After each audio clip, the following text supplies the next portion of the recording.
Hello, everyone, and welcome to another Own Your Judaism live stream conversation. My name is Moish Steigman. I am the Mindful Rabbi. This live stream conversation is sponsored by Own Your Judaism, a nonprofit organization that creates transformative, authentic, and celebratory experiences for Jews who are seekers and for learners of all faiths. So thank you to Own Your Judaism for sponsoring this conversation. And a huge thank you to my friend and to my conversation guest, Elana Kahn. Throughout more than 2 decades of Jewish communal work, Elana has dedicated herself to building bridges between people and communities, cultivating belonging and inclusion, and countering polarization through personal relationships.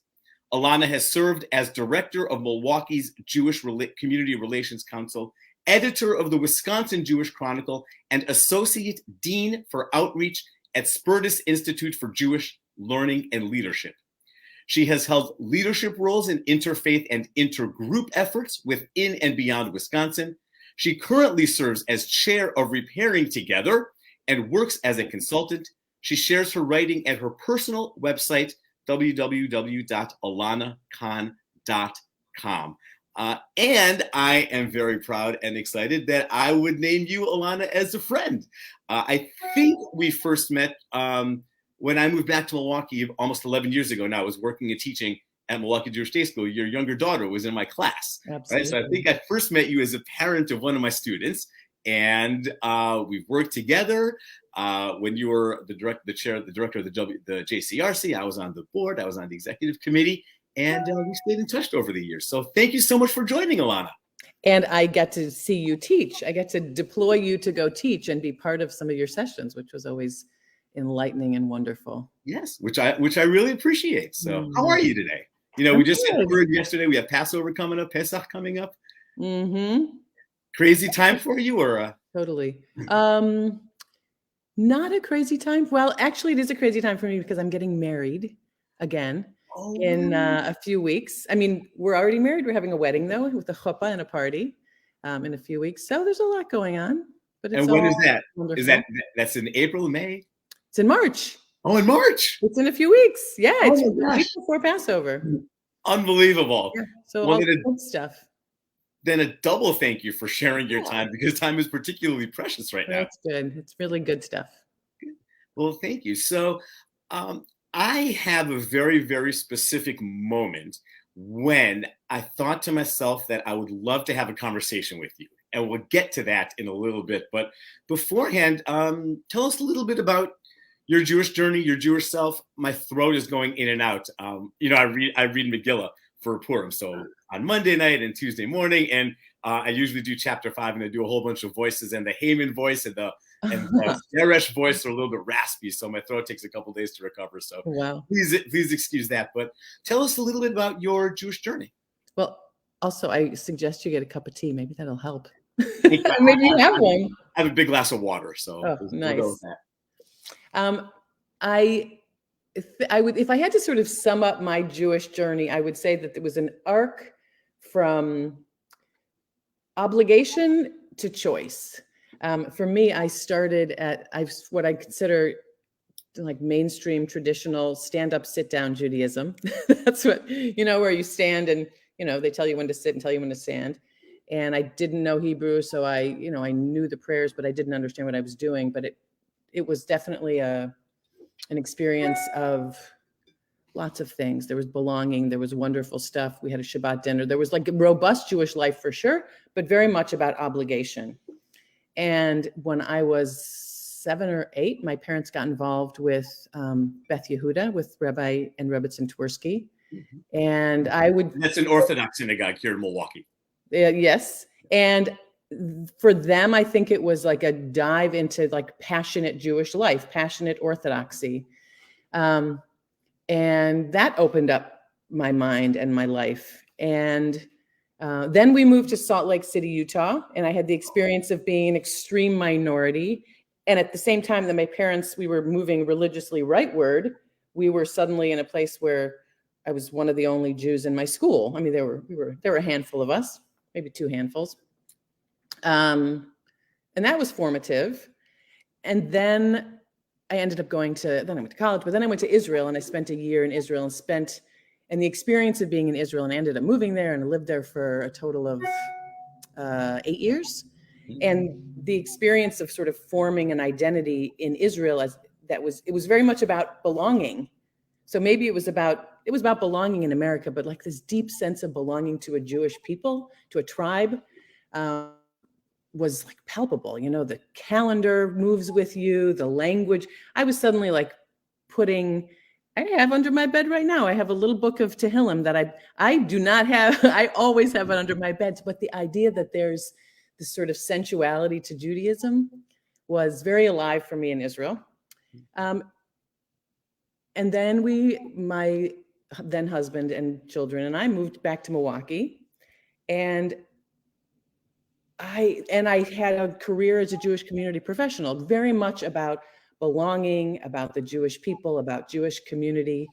And I would say in the course of working at JCRC, I sort of turned inward. You know, the experience of like representing community in interreligious settings, for me, caused me to really look at what Judaism is. Like often I was the Jew in the room. And people would say, oh, let's talk about theology. And I'd be like, I don't know.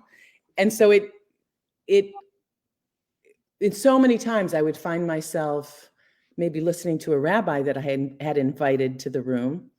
And I remember one moment actually with one of the local rabbis who talked about the midrash that says God's prayer is that God's mercy will override God's sense of justice. And I remember people in the room, it was an interfaith meeting, and people were like, wow. And I was like, yeah, Judaism is awesome.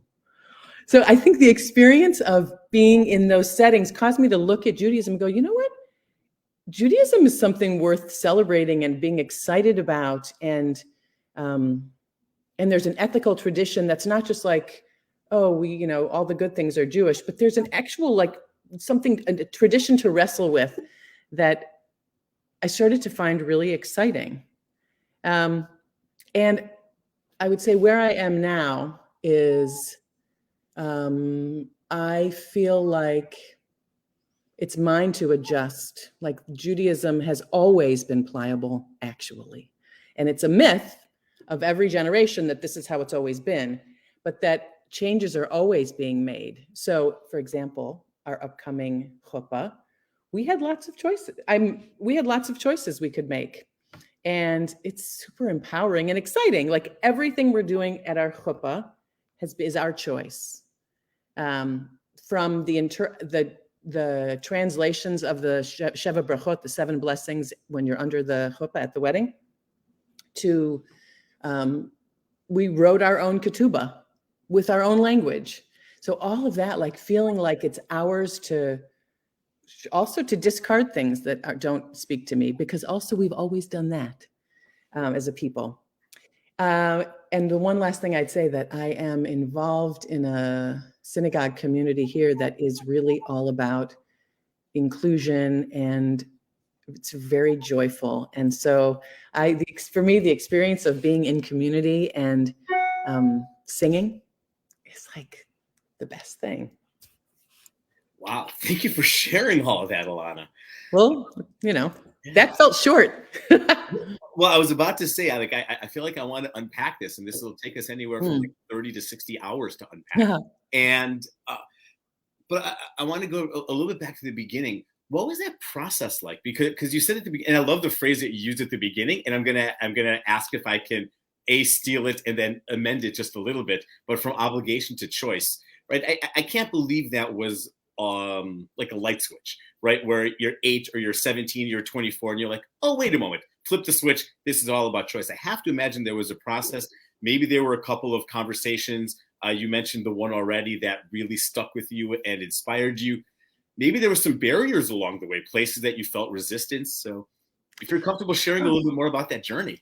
Yeah, I mean, you're right. It wasn't one moment. Like I think about, there were lots of little moments. So I grew up in a tradition where I was not comfortable with women wearing talitot or kippot, or any of that. It was, traditional. My orientation was like the right Judaism was the traditional Judaism. And even though I was continually surrounded by women wearing talitot and kippot, and having, standing at the Torah and having aliyot and all that. It was just like, I don't know what that is. Is it when you hear from a trusted source, or when you feel a little bit less defensive? But here's an example. When I was at JCRC, we also, again, it's JCRC story. We hosted Anat Hoffman from Women of the Wall. Yep. And we had this really great program. We invited all these different women of different faiths, like faith leaders, and had a lunch with her. And she was selling, of course, she was fundraising. She was selling their talitot. And I was like, I don't wear a talis, but I bought one because I was like, I'll be supportive of you. And it was so beautiful. And it had like the mothers on the corners and the pomegranates. It was so beautiful. So I bought it, and it just sat because I thought if my father saw me wearing a talis, he would plots. and my brother said, if you start wearing it, you have to always wear it. And I was like, I'm not going to know about that. But it wasn't a straight line, because at the same time, my children, when they had their banot mitzvah, they made their own. We together made their talit, and so they wore a talit, and they wore it when they wore it. So there was an element of choice there. Anyway, I bought this talis, and it's sat in my closet for ages until 3 years ago, when I was at home during COVID, and I was participating in services on my computer with Mishkan in Chicago. And I was like, you know what? I want to feel wrapped up in it. I want to feel that. And so I have seen over the years, I've seen plenty of men and women, I suppose, saying their blessing. And I was like, all right, I'm going to do it. And I did it by myself in my kitchen. And I have since then worn my talit when I've gone to shul, and it's wonderful. But it's getting over the old stuff. And so I feel like it's like a series of moments like that, stretched out moments like that. That's remarkable.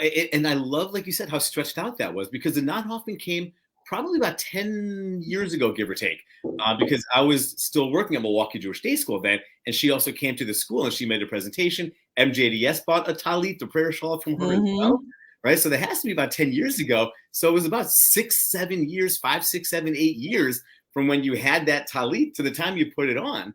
And right. A lot of times we think of, here's an event, it happened, I processed, I did something with it. And sometimes something needs to simmer for a long, long time. Right. I feel like for me, when you say that, it's like my whole body relaxes. It's like you don't have to actually understand everything. You're not going to understand everything while it's happening. Just like my screen on my computer, or maybe it's my iPad, there was something that says trust the process, but it's just a reminder, like you don't actually know what's happening all the time, but you can just relax into it. And that I find very, as a Jew who carries a lot of, I would say, trauma in my body, I really believe that. I carry my people's trauma. I want to know everything, and I want to be productive, and I want to, there's something about that. It's just an invitation to, it'll become clear later. Right. I don't know. One possible response is not yet. Have you figured out your relationship with blank? Have you figured out how you're going to do this? Not yet. Not right? Yet. Which is different from no, where I haven't even given thought, or yes, I actually really feel centered on what I want to do, but not yet. There's a time where it might come, it might not come, it might be soon, it might be protracted, it might be immediate, it might be ongoing, but not yet. I love that. Yeah. All right. A couple more things I still want to touch on what you said. You talked about a myth, and it's been a long process for me writing my first book, but one of the big foci of that book is that we have these mythologies that have carried on through Judaism. And one of them is that the Judaism that we practice is supposed to be just like the Judaism we practiced, this time and this time and this time. And there's a saying, in the traditional in many Orthodox communities, from Moshe to Moshe to Moshe. So Moshe is the Hebrew name of Moses in the Bible. Moshe is also the first name of Maimonides, Rav Moshe ben Maimon, one of the preeminent Jewish scholars, philosophers, legal decisors. He was also a court physician in the Egyptian court. This was he lived in the 12th century, late 12th century, early 13th. From Moshe to Moshe to Moshe to in the 20th century, the most renowned halachic decisor, Jewish legal decisor, his first name was Moshe also. So there's this saying, like, the Judaism gets passed down from Moshe to Moshe to Moshe over 3,500 years. And I think you and I would say that's simply not the case. There are things that have come down, but I think you said values or ethics that come down. I talked about the Torah as, most people talk about the Torah as a legal code, right? And the question is, how do you apply the laws of the Torah to today's world? I don't think the Torah is a legal code. I think it's a set of immutable precepts by which to live. And the question is how we apply those precepts in every generation. And we have a model of potentially an ideal application of those precepts, which worked for the nomadic Israelites and the first generation of Israelites in the land of Israel. We still have those precepts. How do we learn from them to apply them today? So it's not the practice that is 100% the same as it's always been. It's the precepts, and the practice is the application of those. And the people empowered to be the interpreters of the precepts. Yes. If you notice, it said Moshe, Moshe, Moshe. There's no Miriam, and there are no women. So it's as the women were totally invisible in that story. Lots of people were invisible. Yeah. Right. And to bring in a whole plethora of voices, of practice, of ideas that, Judaism isn't about what we can tell you. It's not about me because I have a title that starts with that's Rabbi. It's not about me telling you how to be Jewish, right? You have your own wonderful worldview and Jewish view and experiences, and you have such a rich, passionate Jewish expression. It's my job to support you in that. I think Judaism can support so many different approaches. Yeah, I think that's super exciting. It's an exciting view of the role of a rabbi. I love that. Yeah, but borrowing a tritism, I rather than saying I'm the sage on the stage, I say I'm the guide by the side. Nice. Yeah. Nice. But you're the teacher. Yeah. You're a teacher. Actually, that's the traditional job of a rabbi. Yeah. In the times of the Talmud, a rabbi wouldn't get up, lead services, give a sermon, call a page number, and then work with the board about whether or not, how to fundraise for this and this and this. The job of rabbi is a teacher. Right? Most of the things that the typical rabbi does in this country are modern, in some ways, necessities, but it's not the traditional role of the rabbi. Right. It's like there are three. So I learned this from Hal Lewis, my teacher when I was at Spertus. But he talked about the three crowns of leadership. That is a big glass of water. But he talked about there's the bringing holiness, like bringing God down to the people, which is like the role of a shaliach tzibur, of like someone who leads prayers. And then there's the, or maybe that's the other way around. It's bringing the people up to God. That's the shaliach tzibur. Bringing sort of holiness down to people is the role of the teacher. And then there's the community relations piece.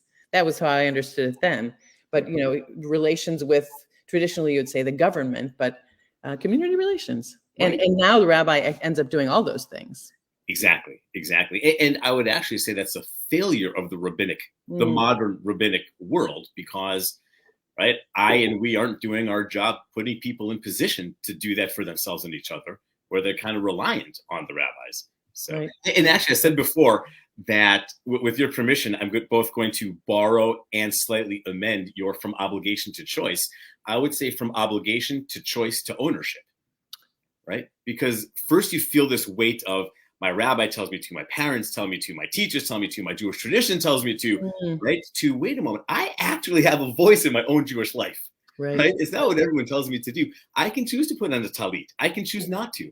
I can choose to experiment and see how it feels rather than making a one-time fits-all decision like your brother suggested, right? And then eventually you get to own that choice, right? You go from choosing to exploring to experimenting to a sense of, I really feel confident and empowered by what I'm doing. almost regardless of what anyone else says. I'm always interested. I'm always willing to hear conversations and hear ideas, but I get to own this, and you can't tell me what to do in a healthy way. Yeah. Yeah. Yeah. I love that. Thanks. All right, so I'm gonna borrow your phrase, and I'm gonna add that emendation, that addition. Yeah. And if you wanted to be really modern, you would say agency, I suppose, instead of choice. People love that word agency. I love that word agency. I like that. I'm taking some notes, by the way. Yeah, that's what it is. Exactly. I would also say, I didn't say this, but part of my Jewish life also is that I make challah especially now that I'm home on Friday, I make challah every week, almost every week. And I light candles. I mean, we have like a robust Shabbat at home, which is important, and it's nice. It is. And, I appreciate how you said that, because you said we have a robust Shabbat at home. And I think a lot of Jews would say something like, I don't really celebrate Shabbat, but I do like candles, make challah. Right? It's almost this apologies, it's not good enough that I'm a bad Jew. If I accomplish nothing in my professional career, but to eliminate the phrase bad Jew from our lexicon. Totally. Right? You're not a bad Jew, right? Yeah.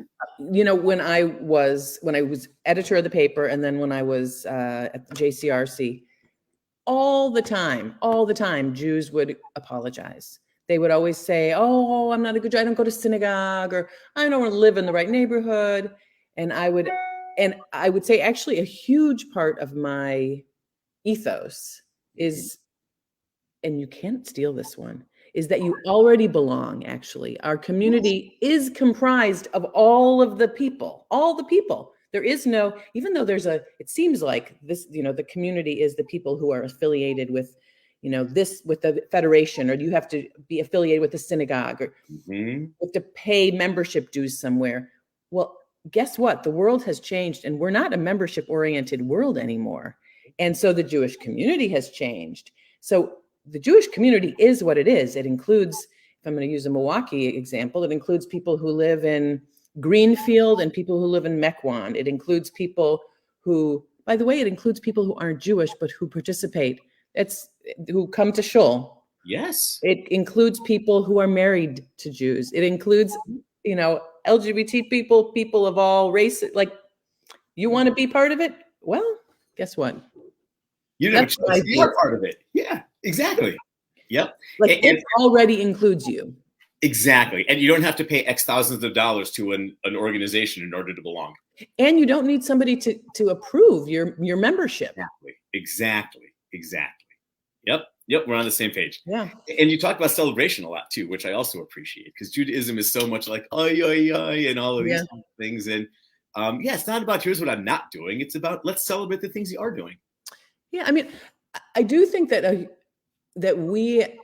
would say, to balance that, we as a people have also earned the anxiety that we carry within us that causes us to say, well, you are to fear people who might be co-opting, or to fear, to sort of guard the boundaries.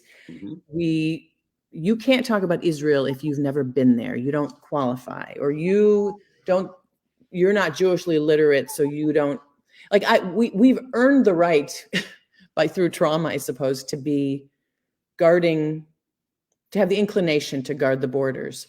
I just think it doesn't serve us. And so that's where self-awareness is helpful. I was at we had a family bar mitzvah in Atlanta, and the rabbi gave this very beautiful sermon about, it's so simple, but he talked about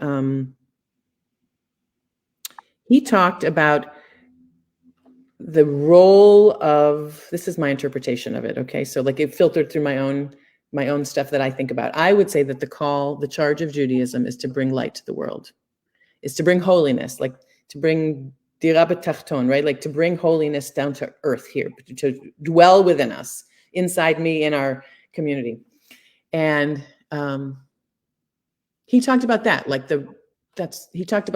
our role is to be holy, basically. And there are two ways to do it. You can either elevate yourself by pushing other people down, or you can elevate yourself by helping other people, lift other people up. And I don't even remember how I got there, but to me, that's central call of Judaism, those two things, to bring light to the world and to reckon with the absolute truth that everybody's holy, actually everybody, which means everybody. And this is a teaching of Rabbi Yitz Greenberg, his interpretation of Rabbi Hillel's triangle, if I'm not for myself. If I'm not for myself, who will be for me? If I'm only for myself, who am I? And if not now, when? No, I'm backing up. That's not what it is. It's his interpretation of in Genesis, I think, that says we are all created in the image of God. Pardon me. Yeah, I got off. That says we're all of infinite value, all of us, which means that we're also all equal to each other. And I find that super inspiring. Yeah. There's another rabbinic teaching which parallels that, which everyone walks around with two pieces of paper, one in each pocket. Yeah. One which says the world was created for my benefit, and one which says I am nothing but dust and ashes. It's a goodie. So on the one hand, I have infinite value, right? Not from a sense of ego, but everything in this world had to happen for me to be here, who I am right now.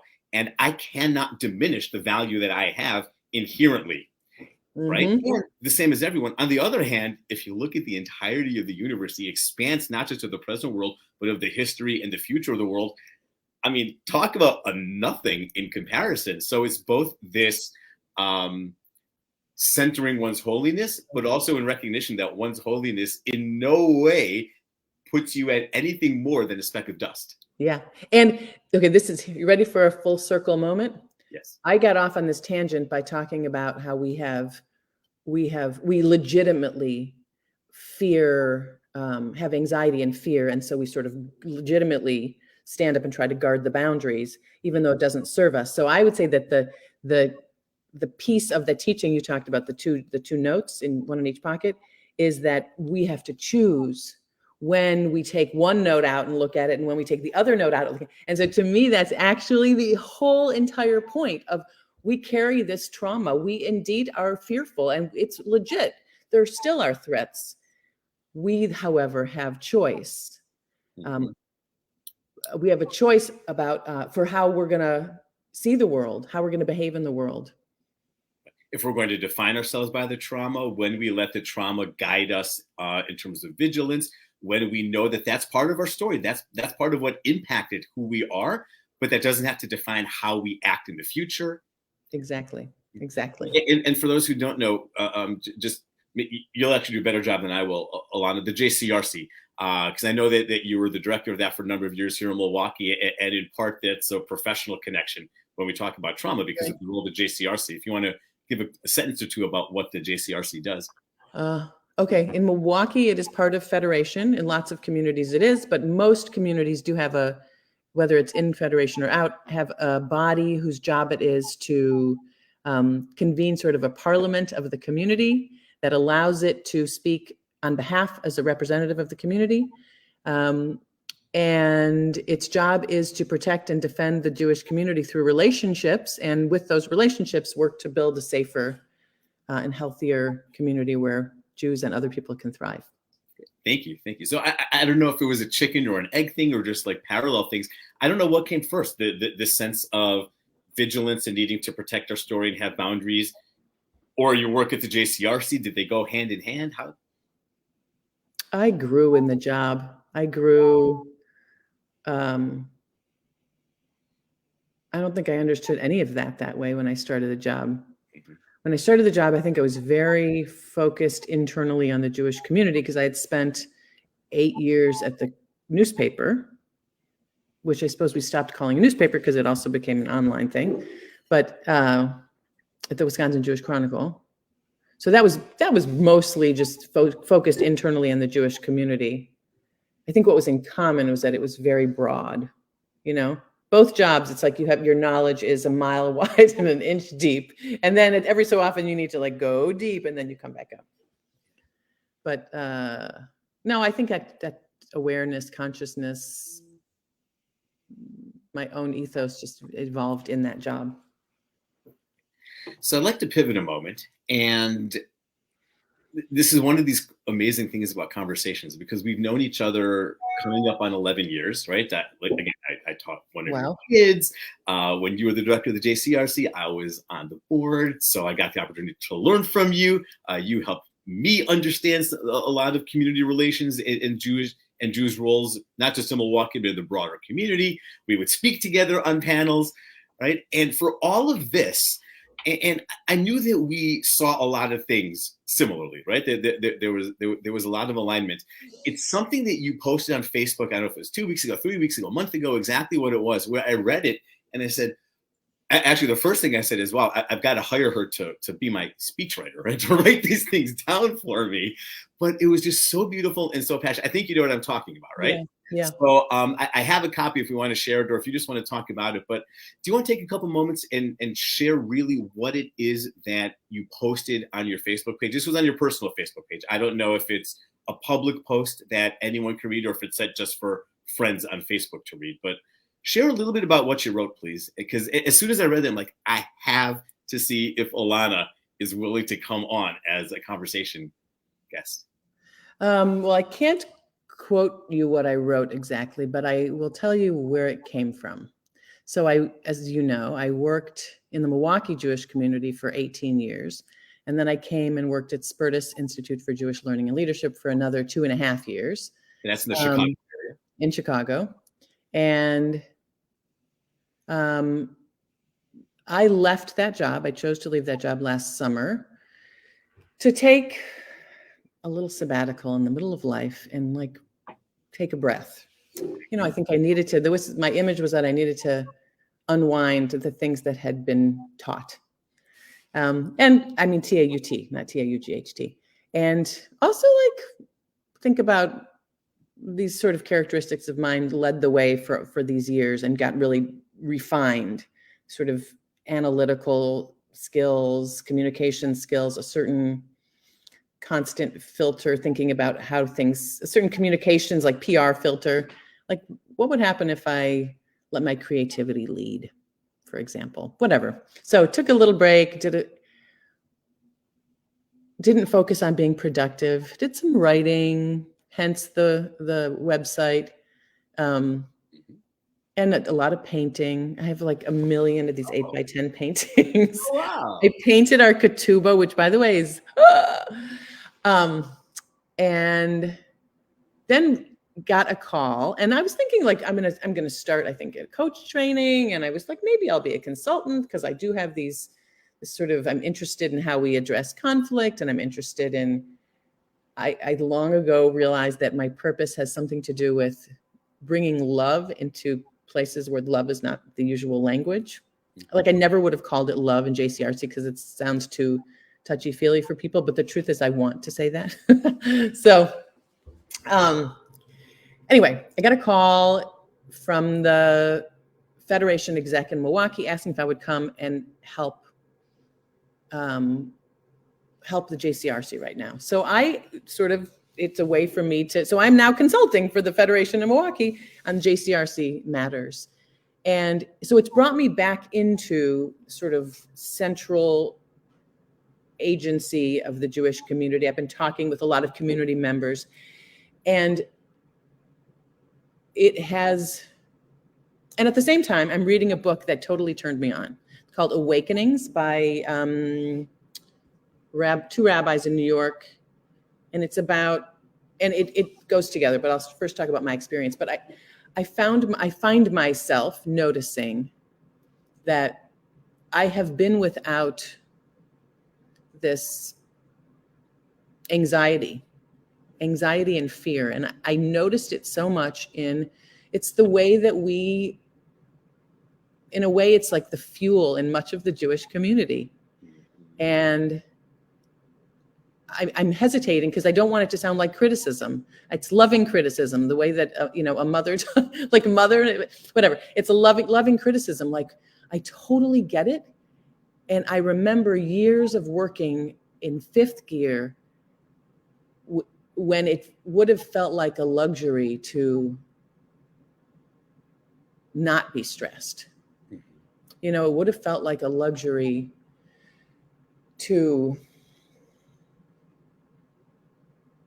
to spend time that doesn't have an immediate ROI, an immediate return on investment, but is actually, we did do Devar Torahs and we did focus on relationships, but I don't know, that's maybe focused on joy a little bit. That's, anyway, I think what really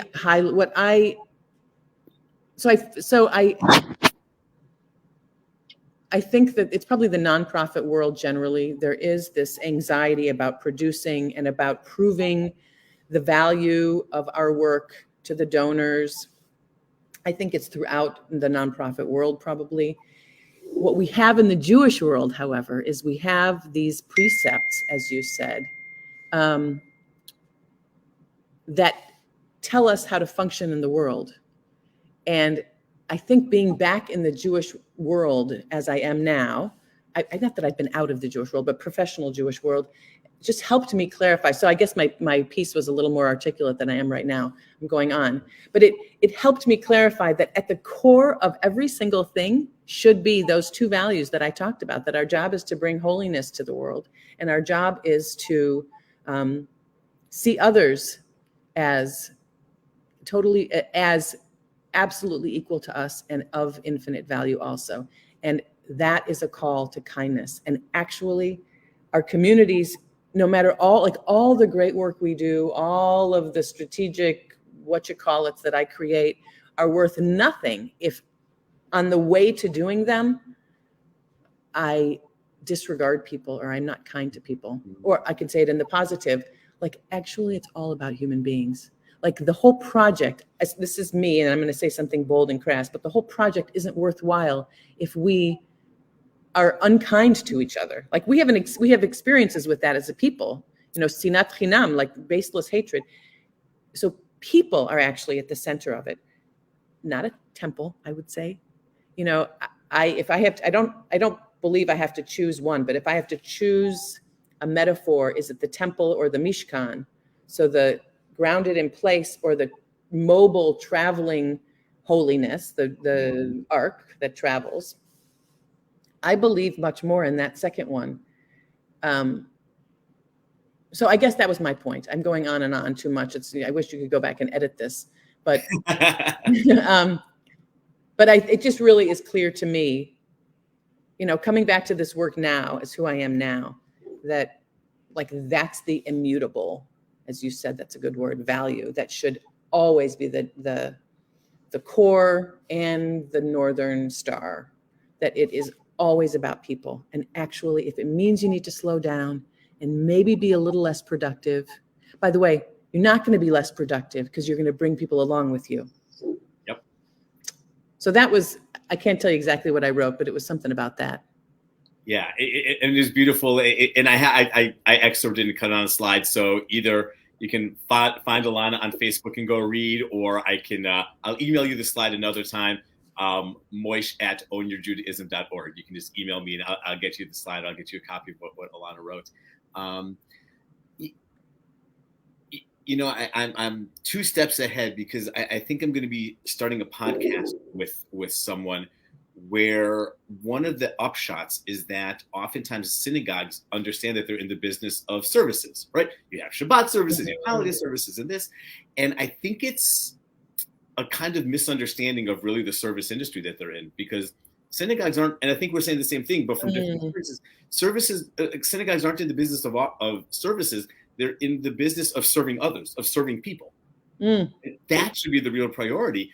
But as you noted, nonprofits in particular are so centered on donations and grants and fundraising that I think and I'll say we because I'm also the part-time rabbi of a synagogue right now, we are so centered on that we sometimes forget, who cares if you have the most gorgeous building in the history of the universe if people don't feel connected to what you're offering, right? You can have the biggest building in the world that's empty. You can have the smallest, most dilapidated, rundown something full of energy and joy. And it's not an either or, like you were saying before, but when we put so much energy into the construct that we almost forget about the people, right? What's the point?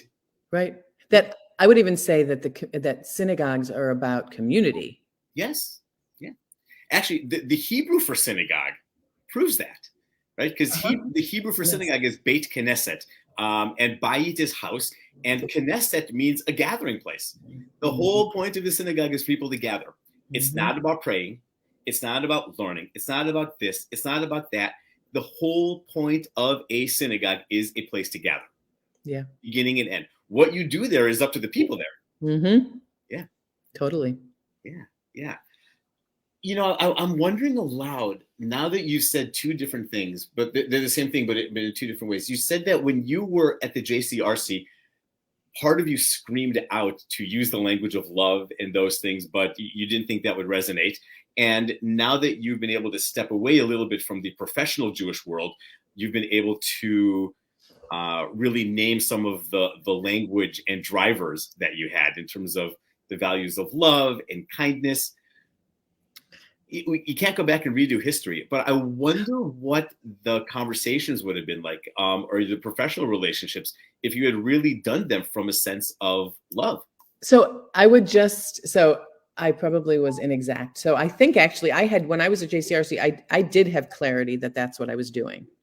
I had a really important moment. I did have clarity. I just wouldn't have used that language because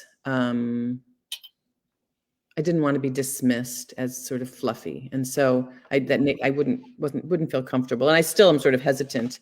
But at some point I had clarity that my purpose had to do with bringing love into spaces where that isn't language that we would use. We had an interfaith program, and we hosted this Reverend Herman Hamilton, this incredible minister. Who in this sort of very social justice oriented guy. And I spent a bunch of time with him, and he started calling me Rabbi. And I was like, no, I'm not a rabbi.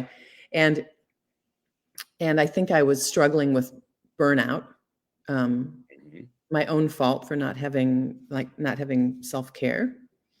And he, as I was saying goodbye to him after his speech, I went to him and said goodbye, and he stopped, and there were all these people around him because he's very charismatic and very exciting. And he stopped and he held my hand, I think. And he said, he said, ever since I met you, I feel like you are, this is what he talked about, like communicating to him. This is the way he talked, like communicating God's love. I just felt it from the first moment we had a phone call. It was like a group phone call. And he said, whatever you end up doing next, like, don't stop doing that, because that's what you're doing, is that you're bringing love. And I was like, yes, that is right. That's right. And actually it evolved in the work. I didn't expect that, but I think it's interesting because that work was so oriented on conflict and tension. It just is, right? And all right, I'm going to put a pin right here and then go off. As part of that work, I was able to participate in this program called Encounter that brought me to the West Bank and East Jerusalem. And it is not a dialogue program, but it's just really an opportunity to meet and listen to Palestinians. So not dialogue as in like, I'm not supposed to, the point was not to push back and say, well, I really want to ask you about, but it's really just to listen. And I did the program 3 times, which is fortunate because I've realized I'm a gradual processor. I did it once, and then I went back as a facilitator 2 more times, so it was like participating. And it was, I think, an instrumental part of my empathy journey, frankly, my being able to say, we could probably dispute some of the facts, who's responsible for what, but actually my job is to believe you as the teller of your story. And I don't have to solve it, but maybe I can try to understand it. Maybe I can be curious about it. And actually that's been a really important, I don't know that I would have defined it as a Jewish part of my story, but maybe it is, but that's been a really important part of what I'm still going through. So I think that in the job, I so when I came back, I just listened differently. Also to my Palestinian neighbors or interfaith partners, in which the relationship hasn't always been loving and smooth. But I try to really just like here we are in a community together. Sometimes you're going to say things that are going to be upsetting to my community. Sometimes I'm going to say things that are upsetting to your community, but maybe I can just try to understand where you're coming from. And so for me now, during my sabbatical, I took a class on nonviolent communication, and that's really based on the same thing as partially on the same thing, but taking responsibility for your own feelings. Nobody makes you feel a certain way, but also sort of slowing things down so that you can be curious about where somebody else is coming from and believe that their behavior and their language is a reflection of them trying to meet their own needs. Not actually about me, really about you and what you need. And so what happens if I don't take it personally and I listen better? So I think that, okay, so if I sum all that up, all of that is about compassion, all of it. And nonviolent communication also teaches, and I'm working on that, like empathy for myself. So taking a moment to sort of realize that I'm also, when I'm behaving in a way that afterward I regret, I'm also trying to just meet my needs. So what are those needs? What am I need to be heard. I want to be part of community. I want to be important. I'm afraid of being whatever. So anyway, I'm a student of that, not an expert, but it's important to me. It's so powerful, right? Because we often think of, we use the word with when I think a lot of times secretly we mean to. I want to talk with you about something. Yeah. What a lot of times we're saying is, I want to talk to you, and in order for me to talk to you, I have to sit and let you speak first, because then you're going to feel heard, and then I can finally say what I really want to say. Right. Which isn't listening. It's not conversation. It's a vehicle by which I can create space for myself to talk. Right. And there can be times where that's important. It's not always insidious. I would suggest as a default, it's probably not the most authentic and healthy way, though, to really have a conversation, right? If I want to talk with you, it's not about me wanting to talk with you. It's about me wanting to talk with you. So if I want to talk with you, I need to know who I'm talking with. Look, you know, the number one rules of speech, of speech writing and speech telling is know your audience. If I do have something I want to share with you, I need to know everything I can about you before I say anything. Right. But it also means that if I find you not listening to me, maybe it means that you have something you really need to say. So then maybe it's my turn to listen. Yeah. Exactly. So you know, for people who don't know, what I do when I have a conversation guest is I send them a list of question prompts to go through. We almost are never on script, because it's not a script. It's just a way for people before they come on to a conversation just to think a little bit about this. So this is not on the script, and you might not have any answer, which is completely okay. But what are you going to do to share this message? I know you have elanakahn.com, which is writing of yours, but I feel like this is such a powerful message, and you have such a wonderful story and a way of sharing it and inviting people in to this process of holiness and love and kindness and listening. So how are you going to share this message? Because I want to hear more of it. It's so interesting, because I think it's absolutely unoriginal. I mean, it is absolutely unoriginal. But I guess, you know, it's interesting because it's interesting to me. I started memoir writing. And as soon as I started memoir writing, I stopped writing. Like I'm just having, I don't know if I'm saying I'm having a hard time. I'm now part of a writer's group. We're meeting Friday. Today's Wednesday. I haven't written anything in a month. Yeah. So I don't know. That's a good question. I mean, I don't think it's, most things are not original. Maybe it's just our own experience with them. So maybe that, I don't know. Well, on the one hand, Judaism says Ein chadash tachat hashemesh, right? There's nothing new under the sun. Right. So on the one hand, it's not original, but the story that brought you to this place, how you share it, why you think it's so important, that's original, because on the one hand, you're nothing but dust and ashes. And people have been saying this for a long time, or for a lot longer than you have. On the other hand, right? On the other hand, the world is created for your benefit. It's very possible that there is a person or a people today, tomorrow, a week, a decade from now that that you don't know, who needs to hear the message from you because of who you are and how you tell the story. So I have no problem with multiple people giving the same message, and with you laying claim to this is the message that you're offering under this umbrella of holiness, love, kindness. Well, I guess I'm trying to figure out what I do next in my life. So maybe you're helping point me. Okay.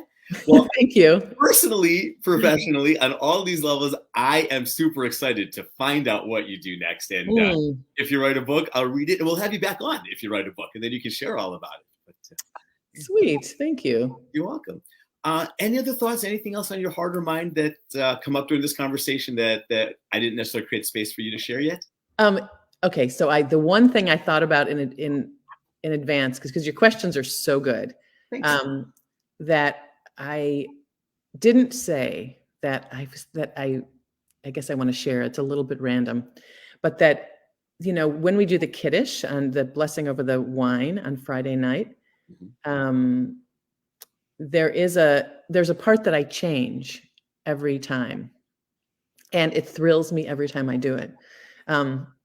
Because first of all, the idea that you can change a prayer is like, I would have thought that was awful at some point, but it thrills me. But it says, the part that says, Kivanu v'charta ve'otanu kidashta im mikol ha'amim, because you chose us and blessed us or made us holy among all the people. And I live in a home that isn't filled only with Jews. So I now say, instead of from among all the people, you chose us and made us holy from among all the people, I changed that little, the from to with. You chose us and made us holy with all the people. Kivanu v'charta ve'otanu kidashta im kol ha'amim. And actually, then I heard that others do that. I thought I invented it. Not sure where that came from.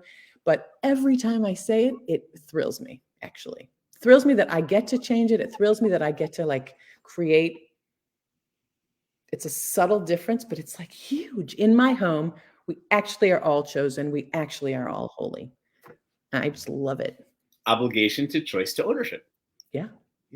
I love it. You're triggering other thoughts in my head that one thing I really should do is host a broader conversation about changing liturgy, right? In particular, right? Because I do the same thing with a couple of practices as well. And I know it's ironic. I have a live stream conversation series. I have a nonprofit organization that I founded and that I direct, but I almost still don't feel like I yet have a platform just to share all of these things with. But this is a fascinating thing, because I love that change and that reframe. And whether people do it or not, there's such a purposefulness in who am I? What does it mean to be chosen? Is there value in it? Is that inconsiderate? How do I wrestle with that? How do I engage? And if I choose to continue with that language, great. Why am I doing that? If I choose to adopt Elana's im rather than Mikol, what does that imply? Or do I want to create something of my own? But I love that that dynamic and that process through which you went. Yeah, thank you. It's interesting. I heard that the different movements, the Reform, Conservative, Reconstructionist, Secular Humanist, have changed so much of the liturgy, but the one prayer that hasn't been changed is the Kaddish, the mourner's prayer. Yes. And I've heard that. Oh, and I didn't mention that. I was going to also say that was actually a huge part of my Jewish journey was mourning for my father that year. Anyway, that was a significant Jewish experience. Excellent. I always find for me, the best sign of a conversation is I don't want it to end. And after having the conversation, if I had 5 questions coming in, and now have 50 questions coming out. You a prompt rabbi. Thank you. I am. We talked about this before. I consider an oxymoron when I say I'm a punctual rabbi. But thank you, Elana, so much for your time. Thank you for your wisdom. Thank you for sharing your story. Thank you for all that you've taught me and that you shared with everyone else. And Yeah, I love talking with you. I love hearing what you have to say. I love hearing your ideas. So thank you for your time and your Thank wisdom. you. This has been it's first of all, I love to talk, but also I so appreciate your, like, I just throw something out and then you provide the context. It's wonderful. And has been so fun. Thank you. Well, I appreciate it. And Mazal Tov on your wedding celebration coming up in a couple of weeks. Thank you. You have a lot more to do, or you're feeling somewhat okay about it? Low key. We're doing it. It's not a first marriage. Yeah. So our focus is just on, like, let's make sure that we have enough food. Let's make sure people feel comfortable, and it's fun. Wonderful. It's well, Mazal Tov in advance, and thank you so much again for your time and wisdom. Thank you. And thank you to everyone who is watching. Have a wonderful day. Right.